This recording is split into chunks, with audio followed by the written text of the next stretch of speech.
Hello, everyone. Welcome to a new episode.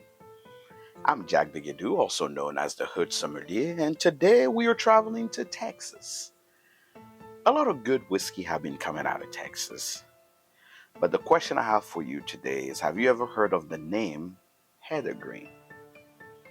I've heard of this name only about, I would say, close to 4 years now, and I really didn't know what to expect when I heard this name because usually, myself as a whiskey lover, I feel sometimes as I can be a little bit over the top when I actually talk about whiskey. My friends get tired of me talking about whiskey, but especially when I say one day I'll make my own whiskey, they definitely go, "Oh, there he goes." So when I heard Heather Green, it was not as a whiskey maker, but more as a very good whiskey enthusiast. This person had an amazing palate. They love whiskey and they even wrote a book. And the book is called Whiskey Distilled. So if you never heard of Heather Green, I would say before you even try her whiskey, try her book, Whiskey Distilled. This book is a beautiful compass in the world of whiskey, honestly.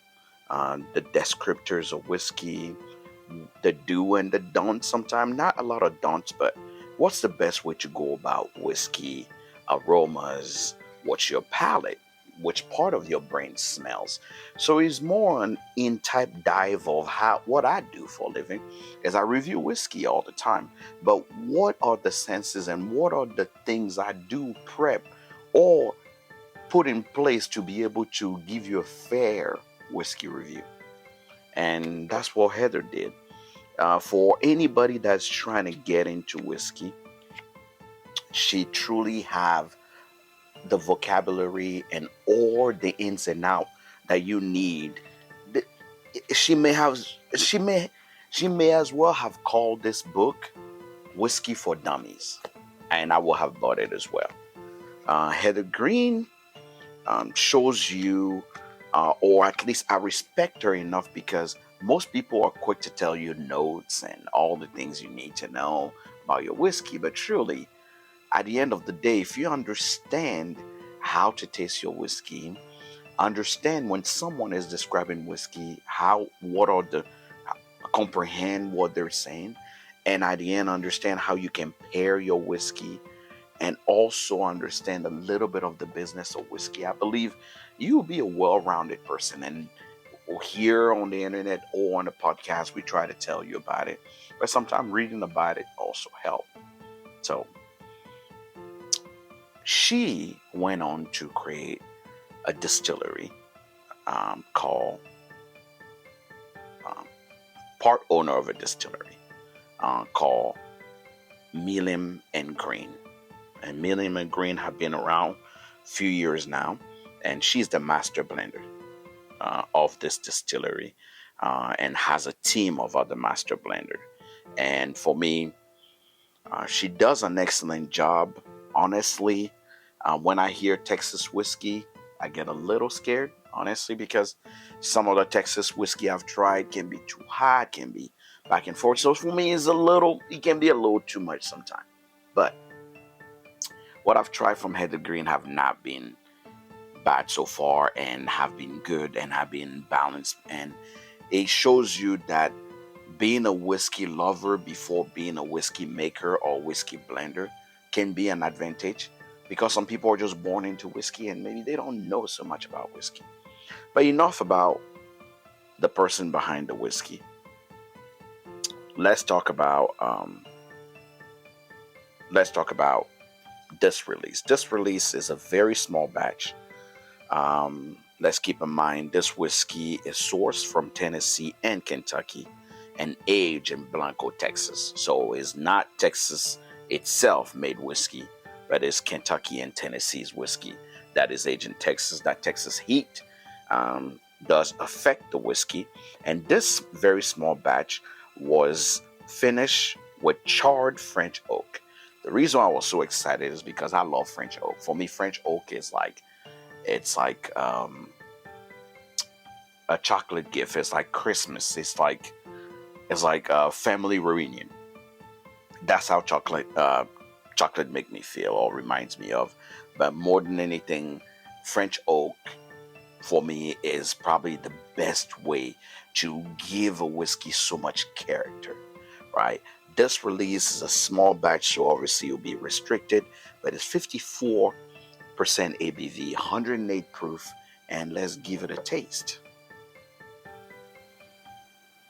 The nose already tells me what I need to know, right?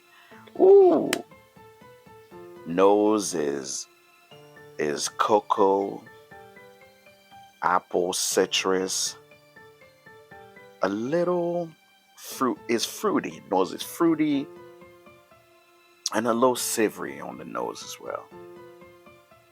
Yeah. Let's go by Heather's proper qualification of the whiskey. Uh, on the look, beautiful legs on this whiskey. Nice leg, a little oily. But let's give it a taste.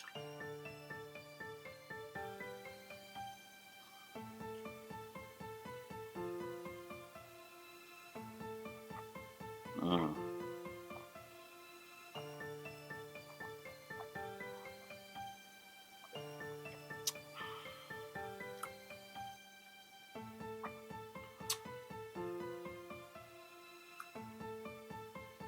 Dark chocolate, marshmallow,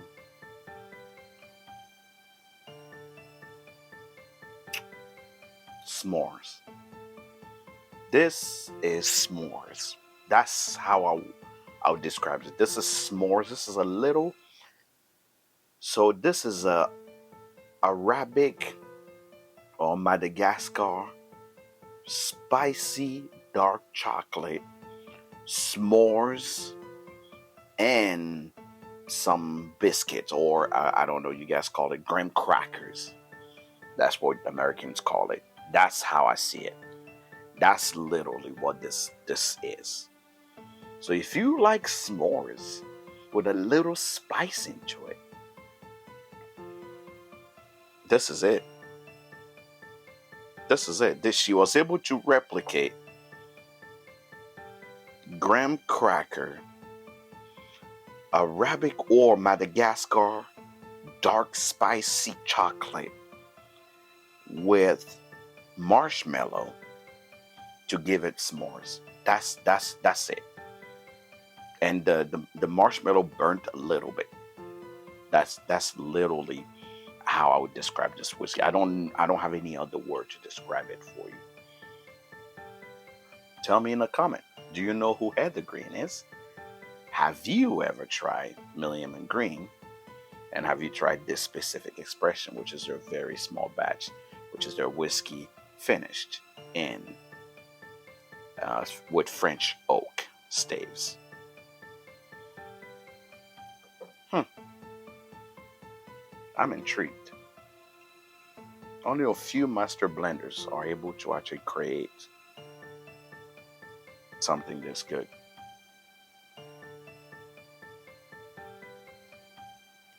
Till next time, cheers.